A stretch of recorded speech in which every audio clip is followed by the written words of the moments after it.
Digital Marketing Radio, episode 148, SEO in the year 2020. DigitalMarketingRadio.com. I'm David Bain, and this is Digital Marketing Radio, weekly interviews with online marketing gurus. Catch up with all the previous episodes at DigitalMarketingRadio.com. The big interview with David Bain. I'm joined today by a man who, for over 10 years, has been one of the most consistent leaders in the field of organic search marketing. He's the author of 2 books and also the co-founder of inbound.org. Welcome to DMR, the Wizard of Moz, Mr. Rand Fishkin. great to have you on board, Rand. Hey, thanks for having me. Oh, yeah, thrilled to be here. Great stuff. Well, of course, you can find Rand over at moz.com. So, Rand, will we be calling it SEO in the year 2020? Yeah, probably. 2020 is, I was thinking about it, it's only 4 years away. If I think about what SEO was in 2012 versus 2016, there's a lot more opportunities, and there's been some tactical changes, a few things that don't work, a few things that started working well. But honestly, this is not a practice that has changed dramatically. At least the fundamentals haven't changed dramatically in the last 4 years. And I don't think we're going to see them change that dramatically in the next 4. I think that search has reached a more maturing stage. You could argue that there's going to be growth in voice search. There's certainly going to be a lot of the volume growth in search worldwide is going to come from developing countries rather than the developed world. We're going to continue to see mobile be a big trend. iSIMs, Google primarily, are going to continue to make some technological advances, how they understand queries and how they return quality results and those kinds of things. But we're at a maturing stage. This is not 2005 or 2006 anymore. So I think we can more effectively predict at least 3 or 4 years out with some certainty, barring the fundamental paradigm change, right? Maybe VR means that we strap on helmets and go into VR world to, discover information, and search volume drops off dramatically in traditional search. But I don't see that happening quite yet. Intriguing that you use the time frame 4 years, because 4 years ago as well, you say it hasn't changed a lot in 4 years. Was there a particular event 4 years ago that you're thinking of in particular that's led to a significant change in SEO? Well, so certainly, if I think about Panda and Penguin, which were both, in that time frame, that sort of 2011, 12, 13 time frame, those were both relatively big shakeups for SEO professionals in that they changed a lot of things tactically for us. But to be honest, no. If you were doing SEO kind of the right way, long-term way in 2012, that would be really quite similar to how you do things in 2016. And in fact, the craziest part wouldn't be all that dissimilar to how you did it in 2008. So, we've sort of had this, Google's had this goal for a long time of delivering the highest quality, best experience, most relevant information to searchers as quickly as they possibly can in a way that provides a great user experience. And if you were doing that in 2008, certainly, like I said, some of those tactics have evolved, but if you were following that strategy rather than sort of a, hey, here's this one exploit in Google that works today that might not work in the future, if you were following that long-term methodology, you probably had a great run, because search has not, the fundamentals behind SEO haven't shifted all that much. It seems to me that SEO is splitting a little bit into different specialisms. You've got things like UX, website performance, content marketing, maybe to name a few. Do you think it's reasonable for an SEO to be able to do everything? And, looking forward a few years actually to, should they not actually look to become a specialist in one of those areas rather than a generic SEO? Yeah, I think anytime you have an industry like ours, where it's growing and maturing, it's going from a few tens of thousands of practitioners to hundreds of thousands and now many millions of practitioners. It's becoming a standard for every business and every organization. It's just something you have to deal with and take care of. when that happens, you start to see more and more specialization and the importance of specialization growing. So, today, if you are a technical SEO who deals with crawl issues, and that is a specialization of yours, you can probably make a great living either as a consultant or an in-house SEO for the right brand or company working on that. Likewise, if you're an SEO who specializes in keyword research and targeting, you've probably got a great pathway there. If you're an SEO who specializes in content marketing and creating content that tends to perform well in search engines, and the written word and other types of visual or interactive or audio content are your specialties, you can probably do great there. If you're a video SEO who does stuff for YouTube, awesome, you probably got a great living there. So yes, I see a lot of segmentation. I think that that classic diagram that I drew a few years ago of the T-shaped marketer, right? This idea that you have a bunch of essentially knowledge of many, many disciplines in web marketing, right? So I have SEO knowledge, but I also have PPC knowledge, I have email marketing knowledge, and I have content knowledge, and I've got knowledge of paid campaigns on Facebook, and I understand social media, and da-da-da-da-da-da, right? But then I'm a specialist. I go very, very deep into one of those. I think it's almost happening again in microcosm for each of those. Yeah. So if you're in the email marketing world,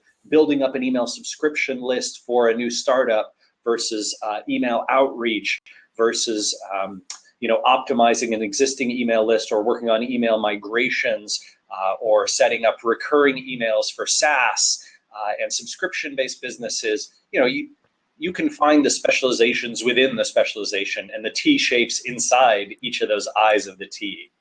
One thing that I certainly didn't hear you mention there as a specialism was links. If we can possibly look forward a few years, do you think that links are still going to be an integral part of Google's algorithm in the future?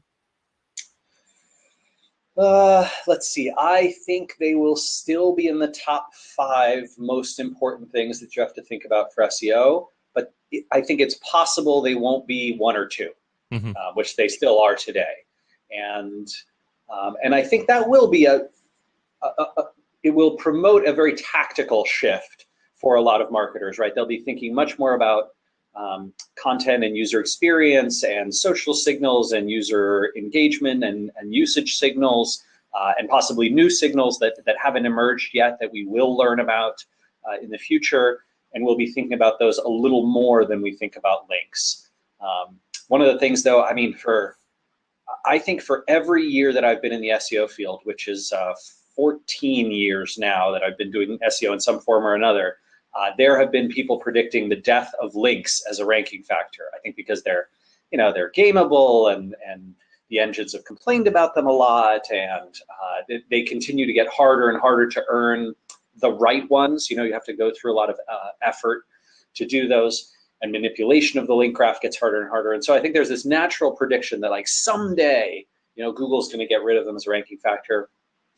I'm not sure. I think that they are still useful. I think, in fact, over the last 4 or 5 years, they've become more useful than they were 4 or 5 years ago, as many marketers, particularly in places where Google's doing a great job with spam fighting, English language countries, Western Europe, they've really done a great job. And then a lot of other places, they've done a less high quality job, in my opinion, fighting link spam. So far, that could happen in the future, but so far. And so as a result of that, the link graph gets higher quality, right? If we're all scared to manipulate the link graph, well, guess what? That graph becomes a higher point of signal versus noise in the ranking algorithm. It almost gets better. I think the social web in some ways has helped the link graph to become more high quality, not just links from social sites themselves, but the links that are created because people find things through social media and through apps and then link to them in the content that they create. That sort of gives Google more of those kinds of signals. So, I'm a little bit of a skeptic when it comes to getting rid of links entirely, but I wouldn't put it out of the realm of possibility that it drops in importance in the next few years. It's intriguing that Google scaring the living daylights out of SEOs with regards to buying links has helped them actually build a higher quality network of links between different websites out there. Yeah. But it's not going to It's be number one. So what's going to be number one? Rand brain?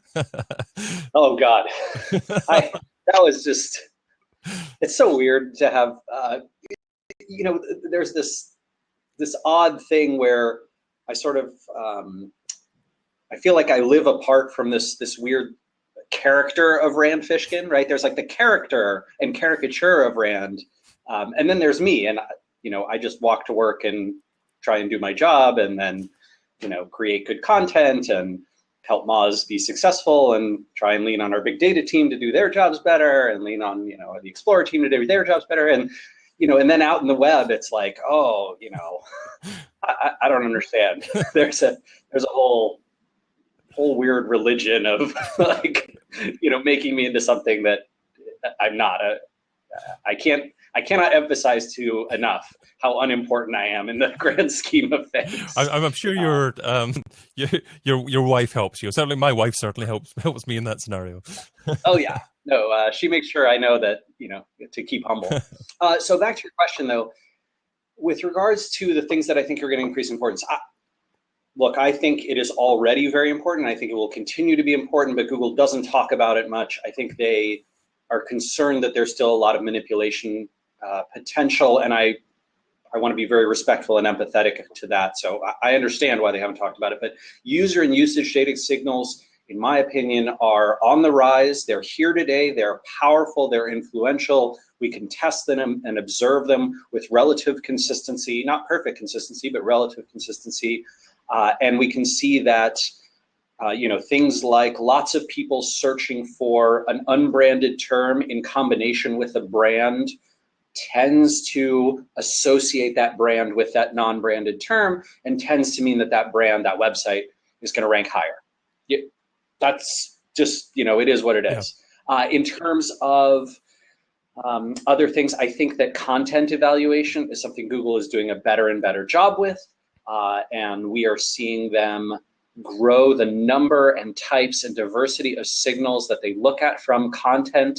I think they're getting better at parsing the meaning, not just from queries, but from content itself, right? And that means they can look at a sentence, a phrase, a fragment of a sentence, a paragraph, an entire document, and say, this is what this is about.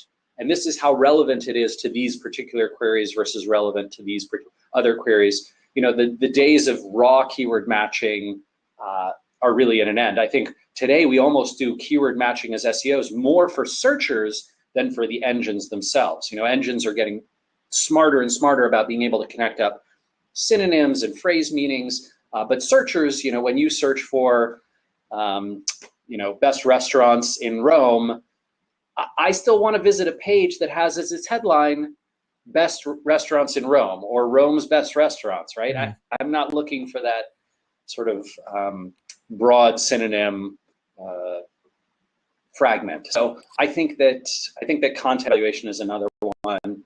I do think Google is going to get more into some measurement of social signals, and that could be exclusively through user and usage data and visitor data. But I think that they may have designs on getting more seriously into social, right? Being able to say, these are influential accounts, and this is what these accounts are sharing and saying, and we want to try and understand the meaning behind them and whether they're endorsing things, and maybe we want to give some of those endorsements link-like powers. I would definitely be thinking that way. Do you think that we would still see Google Plus in 2020 as some kind of social network? Is there any chance that Google might have purchased something like a Twitter within that time? Yeah, I mean, if I were them, I would be thinking about buying, or I would be thinking about doing API deals like what they've done with Twitter right now, right? Where they're getting access to the full fire hose, and they can put that in the results, and they can use it however they want. That is really how I'd be playing it if I were them. I think Google Plus, I don't know, maybe they have one more big push in them to try and build a Google-centric social network, but feels like maybe they haven't hit that yet, and maybe they should give up and try some other strategies. I don't know. Okay. I know it's tough to imagine what might happen, but it's also intriguing that there are so many social hubs that people go to now. Obviously Facebook, you've got Snapchat, Twitter to a certain degree, and you can't really say that about Google at the moment. And you have to think, well, that's part of the movement with the modern web, and Google has to involve itself, quite significantly with that to be successful in the future, you would think. I would imagine that if you were sitting in the Google boardroom, talking about long-term strategy and long-term risk to their primary, value chain and how they're generating 70, 80% plus of their revenue, the addiction to social and the potential that social becomes the way that people find and discover information has got to be at least discussed as a major threat point. And I can't imagine that they're not thinking about how do we mitigate that threat. One of those mitigations obviously is the relationship with Twitter. I think that's pretty smart. Another mitigation is they appear to be doing a better and better job of crawling Facebook and potentially using, I don't know, at least link discovery from Facebook, but maybe some content and sentiment analysis, maybe some traffic analysis, those kinds of things. I don't think they're looking at likes and shares. Mm-hmm. Well, let me rephrase. I don't think getting a bunch of likes and a bunch of shares is going to boost your rankings. But I will say this, which has been really interesting. I don't have enough data to prove it yet, but I'm going to speculate here. I think if you put a piece of content up on Facebook that nobody links to, but many, many people like and share and comment, and many people visit and engage with through, their browsers of whatever type, I think Google finds ways to rank those. And I don't know whether that's directly through them crawling Facebook and indexing that content and those links and all that kind of stuff. I don't know whether it's them looking at some of the social share signals and then looking at who was sharing and whether they were real people and influencers. I don't know whether it's them doing traffic and visitor analysis, but it is happening. It would be hard for me to prove. Like I said, I don't have the data to prove it, but that is my strong feeling. Intriguing. You want a really interesting one? Go for it. Yeah, absolutely. Yeah. So, all right, this is very, very early. And, so someone mentioned, I was at a Search Love conference. I think it was in London last year. And someone mentioned, hey, we noticed this odd phenomena where we had written an article about web marketing of some kind. It wasn't ranking particularly well, like it didn't blow anyone away, but it was picked up by the Moz Top 10 email lists. And if you're not familiar with the Moz Top 10, it's subscribed to by a little over 300,000 marketers. It gets very high engagement. The top few links on there often get 10, 20, even 30,000 visits sometimes when the newsletter comes out. And they said, when the Moz newsletter came out, when the Moz Top 10 came out, our rankings shot up. Yesterday, I got an email from someone that the same thing had happened to them. And that's actually the third email that I've gotten from someone who's been in the Moz Top 10. And so a few months ago, we started tracking some keyword searches around things that we were putting in the Moz Top 10 to see if the rankings went up after the newsletter came out. And there were a few testing problems, but early signals were, damn, that's weird. Like it sure looks like when something goes in the Moz Top 10 email, its rankings go up, especially the ones that get more clicks. And might your hypothesis be that the fact that site had suddenly got a surge in traffic resulted in the increase in rankings? And if so, is it possible, potentially, with pay-per-click advertising to buy traffic and have that result in increased rankings? I mean, so if I were Google, here's how I would be doing it. I would be accumulating all of the clickstream data that I can get, right? And they have full clickstream data from Chrome, from Android, from all the desktop devices where they have plugins installed, from Google search itself, right? They have just tons and tons of data. They have Google Fiber data, right? All the web infrastructure that they're part of, where they can see all these clicks and stuff. So they're collecting a tremendous amount of data of just where are people going on the web and what are they doing while they're on the web. If I were them, I would take all those signals and then I would cut out anything that is paid, right? So I can see anytime traffic comes from a paid source. Anything that's organic, type in, bookmark, direct, referred from an email, an organic email list, coming through social media like Facebook or through the Moz Top 10, right? Coming through whatever it is. Lots of people clicking on a link on the homepage of Yahoo, lots of people clicking on a link in Hacker News. If I saw a lot of those signals, they were coming from an organic source, I might be very tempted to give a rankings boost, because probably you're seeing a highly relevant, new, useful piece of content that searchers would want to see. That is total speculation on my part. Google has never confirmed that they do this, but they definitely are collecting that data. I think that would certainly make sense, but potentially only if it's relevant traffic that spends a decent length of time on the website. Obviously, if you just drive loads of traffic at a website, stays for 5 seconds, surely that's not an authoritative signal.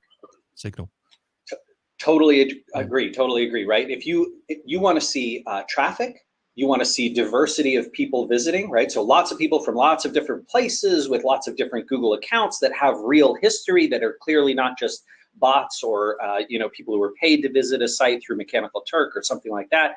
You want to see diversity of IP addresses and cookies. You want to see people who haven't ever visited that site before visiting that site, along with people who've been loyal to it, right? All the things that would make it look like, hey, this is a natural boost in organic traffic. And then you want to see behavior. Positive behavior is things like, a good amount of people after visiting this piece went on to drive traffic to it in some other way. They shared it on their social media accounts. They emailed somebody about it. They chatted it to somebody. They saved it in some, app of theirs, right? They copy and pasted the URL. These are all indications to Google that I think maybe people really like this. And that is a good sign that it should rank. I mean, it would be crazy to me if there haven't been a bunch of Google engineers sitting around like, so see all this data we get from Chrome and Android. What do you guys think about using some of it? Makes perfect sense. Just finally, in relation to this, actually, we've seen a big change in the SERP recently with the disappearance of ads from the right-hand side and many commercial queries now having 4 ads on top. How do you think the SERP may evolve over the next couple of years? Are we going to see some significant differences there? Yeah, well, Google said, look to the mobile device. They're going mobile first, desktop second, right? So I think a lot of the evolution that we're going to see is going to be mobile centric, which I'll be totally honest, I think it kind of gives short shrift to desktop users. Like the making the mobile experience and the desktop experience the same means that you make the desktop experience worse.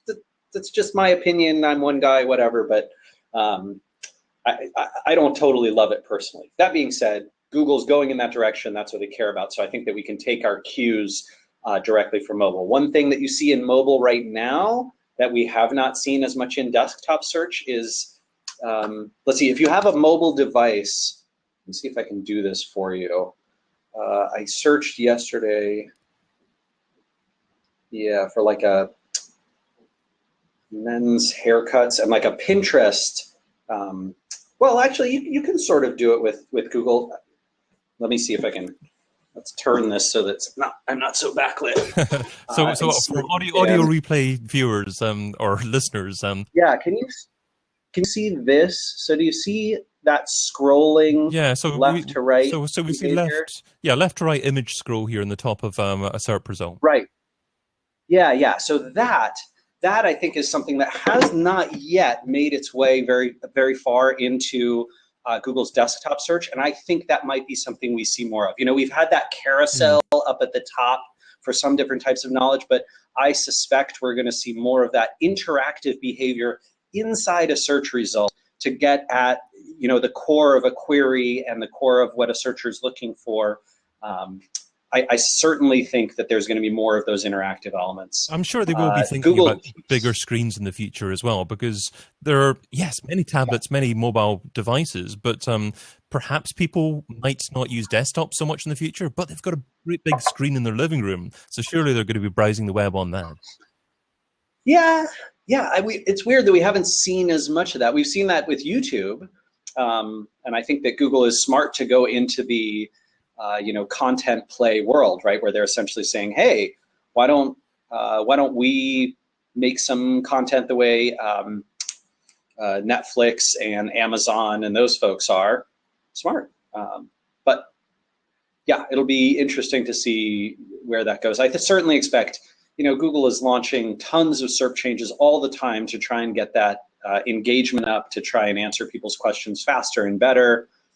I have no doubt that there will be many, many changes. I think that's one of the reasons that it's so important that projects like Mozcast exist. This is Dr. Pete's kind of monitoring of search results. And if you go to mozcast.com, you can see here's all these SERP features, and here's their rise and degradation over time, and here's the prolificness of a particular domain into search results. So keeping track of those features, I think, is really important. That's something that we're thinking hard about with regards to software, too. I think a lot of software vendors are thinking about that, like, hey, we need to tell search marketers and marketers of all stripes who care about their search traffic, what does it look like? So talking about software, let's segue into the second section of our discussion. So that focuses more on Rand's thoughts on where digital marketing's been and where it's heading. So starting off with software I couldn't live without. So Rand, maybe apart from Moz, what software do you currently use in your business that if someone took away from you, it would significantly impact your marketing success? Yeah, let's see. So survey software is something that's huge for us. And I've been doing a few different things. So SurveyMonkey has a bunch of nice features, but the UI UX is middling, let's say. And so I have been using Typeform for a lot of those. I'd be sad to lose that. I also have been experimenting and really liking Twitter polls. They're not, not nearly as comprehensive, but you can get high engagement by being embedded in the platform there. A few other things I really like. One of my favorite tools that's totally free is Pocket. Okay. I do a ton of, there's a ton of things where it pops up in my feed or somebody sends me an article and I say, man, I really should read that whole thing. I don't have time right now. I save it to Pocket. And then, later when I'm just browsing on my phone or, sitting on an airplane with no Wi-Fi, I open up Pocket and I, read 20, 30 articles in a row on a 3-hour flight. Works great, right? And I feel like I've been able to consume all of that stuff, and you can even share from Pocket and recommend things. And then when the plane lands and you get your connection back, it'll share automatically for you. So I like that a lot. Another tool on the content front that I love is called Nuzzle. I don't know if lots of folks have heard of that, but basically, yeah, you connect it to your social feeds and it will show you things that many of the people that you follow or are connected to on Facebook or on Twitter have shared. So kind of every day, every morning, I get this digest of here's what all the people that you follow have shared in the last few days. And if there's something 5 people follow have shared, hey, at least I should look at the headline and know what that is, even if I've missed it in my real-time feed. So I like that. That's been super useful. We tried this is an internal tool. If you're in the world of HR and management, might be useful to you. It's called Culture Amp. And I thought they did a very solid job of helping us out. It's a little pricey, but quite good. Another one I love, this is for competitive data. A lot of web marketers probably love this one. It's SimilarWeb Pro. It's expensive, no doubt about it. SimilarWeb Pro is pricey, but worth it. Their panel, my experience has been that they are much more accurate than any of the other traffic prediction and estimation services. So if you're looking to find out like, hey, how much traffic does this website get versus this website, SimilarWeb's probably really good for that. They're also really good at telling you where that traffic came from. So if you're curious, like, hey, where is my competitor getting all their traffic from? Because I don't see them ranking in search, but they seem to be having success, well, maybe they've got great email campaigns, maybe they're having a very successful paid campaign, they might be getting traffic from social, maybe it's direct and bookmark, and you can see that distribution and breakdown. You can even see all the sites that refer them traffic through SimilarWeb, which, for you link builders out there, awesome.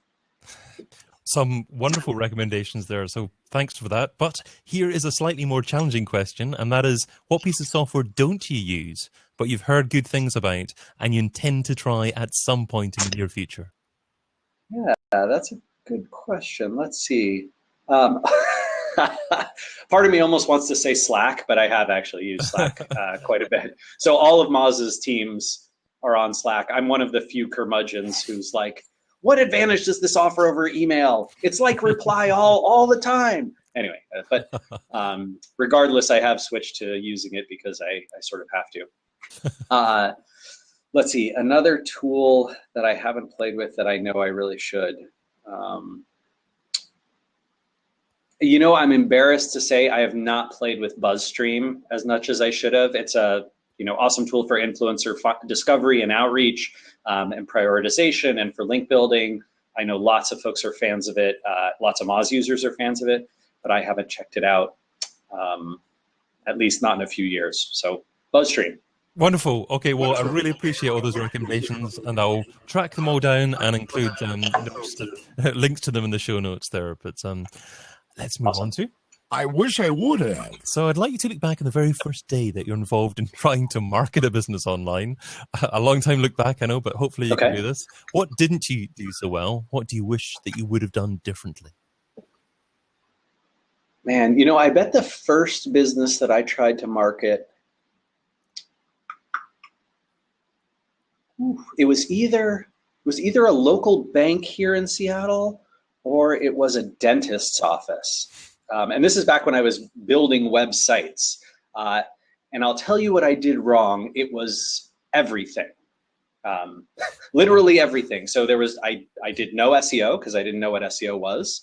I made the site totally inaccessible because my early web design career was in Flash. So I was making sites in Flash that had like those animated intros, which meant that you had to wait through the intro before you could get to the site and phone number for the dentist's office. Just dumb, just dumb, like really dumb. Didn't have the content right, like didn't talk to actual users to say, hey, what are you looking for? What would be helpful to you when you visit this person's website? Never validated the design or the UI or UX with beta testers. Never watched anyone use it in a usability test. Drove no traffic to it. Yeah. Yeah, I think that's the biggest list of I wish I would have there. So I think you win that award. Can't get worse. Couldn't get any worse. Had nowhere to go but up. Okay, well, moving on to the this or that round. So this is the quick response round. 10 quick questions and just 2 rows here. Try not to think about the answer too much, and you're only allowed to say the word both on one occasion. Ready to go? What's the word? You're only allowed to say the word both on one occasion. Both. Okay. Yeah. Email or Twitter? Twitter. Audio or video? Video. Affiliate or display advertising? Display. Facebook or Google+? Facebook. Online press releases or one-on-one relations? One-on-one. Paid search or SEO? SEO. Email contact form or telephone number? Email. Website or app? Website. Social subscriber or email subscriber? Email. And local marketing or global marketing? Both. I thought you were going to get through the whole thing without a both, but it depends on the business, that one, yeah? Right, depends. Totally depends. Okay, we'll move on to the $10,000 question. If I was to give you $10,000 and you had to spend over the next few days on a single thing to grow your business, what would you spend it on and how would you measure success? Let's see. I would. So there are 3 platforms, advertising platforms that I haven't played with yet, and we're about to launch a new product. Well, a little less than a month away from launching a new product, the Keyword Explorer project that I've been working on for like a year now. And I would love to put, maybe $3,000 towards each of these channels and see how they perform. Those three, I know we're a B2B business, and this might be odd, but they're visual platforms, and that's why we have interest in them. So one would be Snapchat, one would be Instagram, one would be Pinterest. And I haven't played with any of those platforms for B2B advertising, but I suspect that like Facebook, like Twitter, there's actually some opportunity in those. So I would love to give those all a spin. That's intriguing. And also, I suppose, if you get in fairly early, then relative cost per click is going to be quite small compared with what it's likely to be in 2 or 3 years' time. Yeah, for sure. Plus, I suspect that a lot of people who are already in our community are on those sites and would be sort of surprised and delighted to see us advertising there. And so they might be like, oh my gosh, I can't believe Moz is on Instagram. Like, that's cool. Give it a little heart. That kind of thing. So I want to test it out. I'd have to come up with a compelling visual campaign, but it'd be nice to have an extra $10,000 to throw at that for sure. My number one takeaway. Well, Rand, you've offered so much great advice in our conversation, so many great thoughts. But what's the number one takeaway? What's the single most important step that our listeners need to take away and implement within their businesses? I think that, if I had been listening to this as a web marketer, if I hadn't already been thinking about the idea that organic traffic could drive my rankings, I would be thinking about that very strongly, right? I'd be thinking about what is a way that I could generate organic traffic to pages that I'm, on the cusp of ranking. I'm on page 2, I'm on page 3. I just haven't gotten the signals I quite need to rank there. Maybe what I need is some organic traffic efforts. How could I get included in an email list? How more social traffic? How could I get more engagement on the page? More people sharing it, more copy and paste behavior, more people emailing it to each other. I think that might be the missing link for some folks who aren't ranking for stuff they want to rank for. Intriguing thoughts. Well, that takes us to the end of our discussion today. So thank you so much for your time and your advice. What's the best way for our audience to find out more about you and what you do? Sure, yeah. You can check out my blog, moz.com/Rand, or you can visit me on Twitter. I'm very active there, Twitter/RandFish. Great stuff. Okay, well, so thanks to Rand, and thank you to your listener too. If you enjoyed what Rand shared today, here's how you can help. Go and get your friend's iPhone, go to the podcast app, and search for Digital Marketing Radio. Click on the show and hit the subscribe button and make them listen too. Finally, I'm also hosting another live show every Friday called This Week in Organic. So head over to thisweekinorganic.com to find out more about that. But that's all for now.